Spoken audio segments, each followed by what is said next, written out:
Ya, saudara, terima kasih Anda kembali bersama kami di Indonesia Malam. Permasalahan kepegawaian dan juga aparatur negara masih cukup banyak. Upaya pemerintah untuk melakukan pembinaan aparatur negara perlu kerja keras. Pasalnya kualitas SDM aparatur masih sangat rendah dan jauh dari harapan. Guna mereformasi pegawai maupun aparatur negara, lebih jauh kita akan perbincangan bersama Kepala Badan Kepegawaian Negara, Dr. Insinyur Bima Haria Wibisana, yang telah kami rekam beberapa saat yang lalu.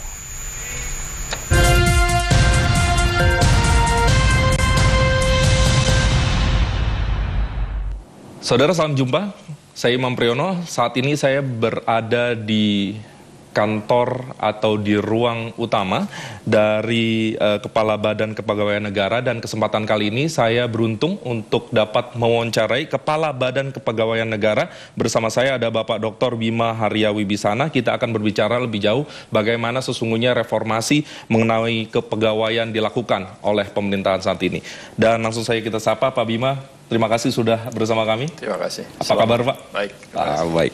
Pak Bima, kita ketahui bersama bahwa pegawai, khususnya pegawai negeri, harapannya di masa mendatang adalah orang-orang atau SDM-SDM yang memiliki kapasitas sehingga mampu menjawab tantangan. Dan di sisi lain, kita tentu tahu bahwa salah satu pilar ekonomi kita adalah kemampuan kita menyerap APBN secara baik, karena APBN kita sekarang begitu besar. Nah, pegawai-pegawai yang tangguh, yang mampu menjawab tantangan, ini kan jadi visi kita. Saya minta diceritakan, Pak, apa yang sedang dan sudah dilakukan oleh BKN ini, Pak. Jadi, pegawai negeri ini memang benar harus memiliki kompetensi yang memadai. Atau bahkan lebih dari itu, harus menjadi profesional. Sekaligus juga bermartabat untuk bisa membawa negara ini, pemerintahan ini memasuki era yang lebih baik. Nah, tentu sekarang ini kita akan memasuki era masyarakat ekonomi ASEAN, di mana persaingan, kompetisinya akan menjadi sangat tinggi. Nah, tentu dibutuhkan pegawai negeri sipil atau aparatur sipil negara yang mampu untuk berkompetisi secara global untuk menghadapi masyarakat ekonomi ASEAN. Ini tentu perlu peningkatan kapasitas dari PNS kita, terutama untuk menghadapi persaingan yang lebih ketat dan lebih kompetitif di masa mendatang.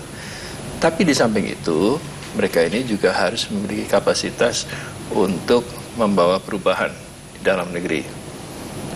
Tentu salah satunya adalah dengan melakukan efisiensi dan efektivitas dalam pekerjaannya, seperti tadi disampaikan, bisa menyerap anggaran yang lebih baik, bisa melaksanakan pekerjaan-pekerjaan dengan lebih akuntabel, bisa bebas dari KKN. Nah, sekarang itu yang menjadi fokus ke depan. Jadi sudah banyak hal-hal perubahan yang dilakukan, tapi memang harus kita akui bahwa kebijakan ini perlu lebih ditingkatkan lagi, karena tuntutan masyarakat menjadi lebih besar dari sebelumnya.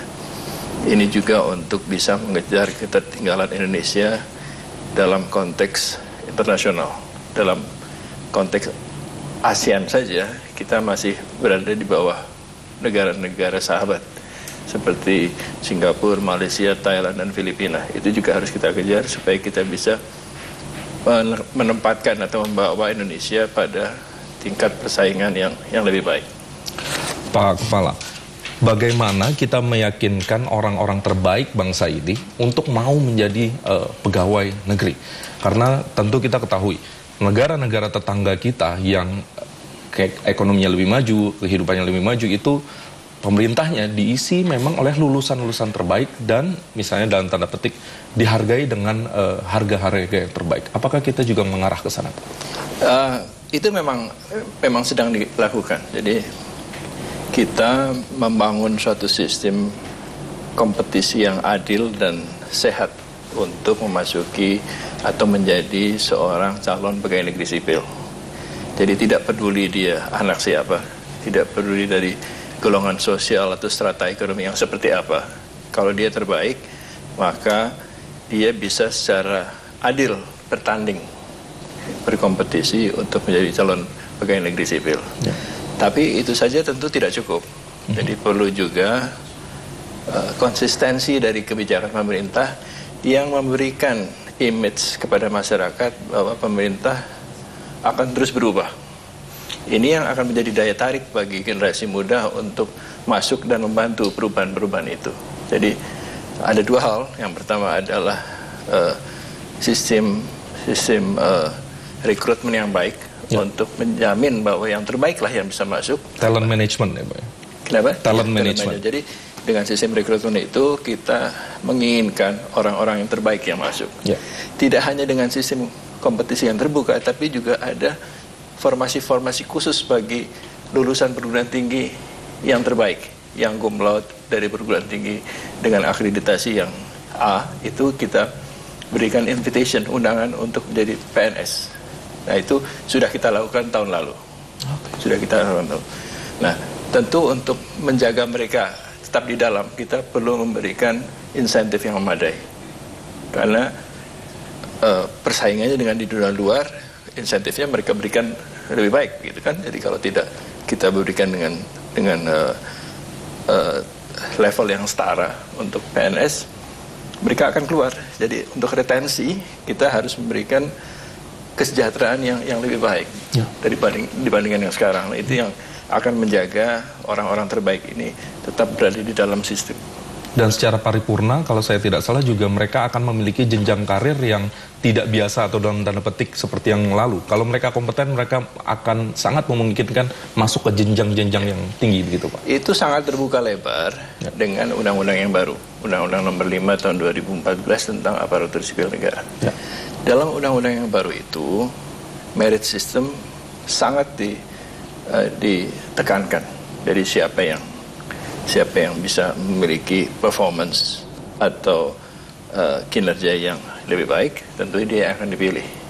Memang konsekuensinya adalah bahwa orang-orang yang tidak perform, walaupun dia lebih senior, tidak akan bisa masuk ke dalam tataran yang lebih tinggi. Nah ini membutuhkan sosialisasi. Karena PNS yang sekarang itu sudah terbiasa dalam mindset mereka bahwa ada senioritas, ada daftar urut kepangkatan.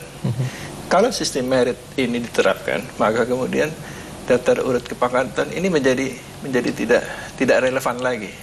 Nah ini yang mungkin perlu penjelasan kepada teman-teman PNS lain. Kalau kita memang ingin menggunakan merit system, maka DUK, daftar urut kepangkatan itu menjadi tidak relevan lagi. Saya kira dengan itu bisa dilakukan, jenjang karier seseorang itu batasannya adalah kinerjanya, bukan lagi karena kenal dengan orang lain, dengan atasannya atau like and dislike, tidak begitu lagi. Tapi juga ada instrumen lain, yaitu pengawasan dari Komisi Aparatur Sipil Negara. Dan Komisi Aparatur Sipil Negara juga bertugas untuk mengawasi apakah sistem merit ini dilakukan dengan sebenarnya. Sistem merit memang menjadi kunci di beragam negara sehingga mereka lebih maju saat ini. Baik, Pak, sekarang saya akan sedikit tukikan. Sesaat lagi akan ada rakor, kalau saya tidak salah, tinggal tanggal 10. Apa saja yang akan dibicarakan dan apa saja yang menjadi poin-poin utama dari proses tersebut? Rakor ini adalah rakor secara nasional yang pertama untuk bidang kepegawaian. Jadi sebenarnya kami ingin menyatukan diaspora, katakanlah, berbagai unit pengelola kepegawaian se-Indonesia untuk bersatu padu membangun suatu jejaring agar perubahan-perubahan itu bisa lebih cepat lagi dilakukan. Jadi ada, katakanlah, forum silaturahmi, tapi tidak hanya terbatas pada silaturahmi saja, karena kami ingin memberikan suatu pemahaman mengenai perlunya akselerasi reformasi birokrasi, terutama dalam bidang kepegawaian. Jadi kalau selama ini, walaupun sudah secara terbatas kita lakukan dengan teknologi, tapi sebagian besar masih manual sistem kepegawaian kita. Nah, ini ke depan tentu harus berubah, tidak secara perlahan-lahan, tapi secara cepat. Kita akan mulai menggunakan teknologi informasi untuk semua jenis layanan kepegawaian. Ada target, Pak? 5 tahun ke depan itu harus saya kira sudah waktunya kita melakukan hal seperti itu. Nah, di samping perubahan teknologi juga perubahan paradigma pelayanannya. Kalau sebelumnya seseorang katakanlah kalau dia mau naik pangkat atau mau pensiun harus diusulkan, maka ke depan paradigmanya tidak diusulkan lagi, tapi BKN yang mengusulkan kenaikan pangkat atau pensiun itu. Itu sudah kita coba mulai sekarang. Jadi pensiun itu tadinya diusulkan untuk SK pensiunnya, tapi sekarang ini dalam setahun atau 6 bulan menjelang pensiun sudah diproses. Jadi begitu dia pensiun, dia sudah menerima SK pensiunnya. Untuk kenaikan pangkat misalnya, walaupun masih dilakukan secara terbatas di beberapa kementerian dan lembaga saja, tapi BKN sudah memberikan nama-nama, misalnya siapa yang 6 bulan lagi akan naik pangkat. Kalau responsnya positif dari kementerian, artinya tidak ada sanksi hukuman dan lain-lain, kita akan langsung memberikan kenaikan pangkatnya untuk jabatan, untuk kenaikan pangkat reguler. Nah, kalau untuk yang jabatan fungsional tentu harus dihitung angka kreditnya. Ini pun juga nanti harus ada suatu sistem yang dapat memberikan informasi setiap tahunnya berapa angka kredit yang dikumpulkan. Jadi itu juga akan bisa otomatis lama-lama. Nah, ini yang ingin kita sampaikan agar teman-teman di daerah, terutama di BKD mulai memahami pentingnya kecepatan dalam memberikan pelayanan. Nah, tentu diperlukan suatu pemahaman akan suatu tingkatan pelayanan minimum. Jadi service level agreement yang harus mereka berikan kepada PNS di daerahnya itu perlu mereka pahami. Sehingga dengan demikian BKN dapat membantu mereka untuk melakukan pembenahan-pembenahan jika diperlukan. Jadi sebetulnya inti dari prosesnya seperti itu. Kalau itu semua bisa dijalankan dalam tenggat waktu 5 tahun, saya yakin pegawai yang di rumah lagi banyak yang tersenyum, Pak. Ya, karena mereka akan nyaman, tahu kapan pensiun, tahu kapan naik golongan, begitu, Pak. Saya kira itu memang harus menjadi BKN atau pengelola kepegawaian di daerah, perlu menjadi value creation dari PNS ini. Jadi mereka tidak perlu lagi pusing dengan tata administrasi kepegawaian. Artinya selama dokumen-dokumen itu sudah bisa kita kumpulkan sejak awal, apalagi kalau itu dilakukan secara digital, mereka tidak perlu lagi harus mengumpulkan hal yang sama setiap kali mereka diproses kenaikan pangkatnya. Nah, ini tentu dibutuhkan suatu kompilasi data atau database yang lebih akurat dari yang sekarang. Pak Kepala, satu pertanyaan terakhir, Pak. PNS birokrasi di Indonesia senantiasa dijadikan target utama kesalahan. Lambat, perizinan juga jadi lambat, ekonominya mandek, dan lain-lain. Sejauh mana kita bisa yakin bahwa langkah kita yang kali ini adalah langkah yang benar dan akan menjadikan PNS kita atau pegawai negara kita menjadi lebih baik? Saya kira saya mungkin agak kurang setuju kalau PNS-nya malas atau PNS-nya tidak termotivasi. Karena kita bayangkan saja, mereka berangkat bahkan sebelum subuh dari rumah sampai kantor untuk mengejar tenggat waktu masuk kantor jam 8. Saya kira kan tidak ada pegawai swasta yang berangkat sebelum subuh dari rumah kecuali PNS. Apakah yang demikian ini bisa disebut malas? Tentu tidak, gitu kan. Bahwa mereka kemudian tidak produktif di kantornya, mungkin karena bisnis prosesnya tidak dirubah atau dipikirkan dengan baik. Nah, ini yang harus menjadi target operasi sebetulnya untuk perbaikan PNS ke depan. Memang kompetensi dari PNS-nya juga perlu ditingkatkan. Ya. Tapi juga hal ini juga memerlukan alokasi anggaran yang tidak sedikit.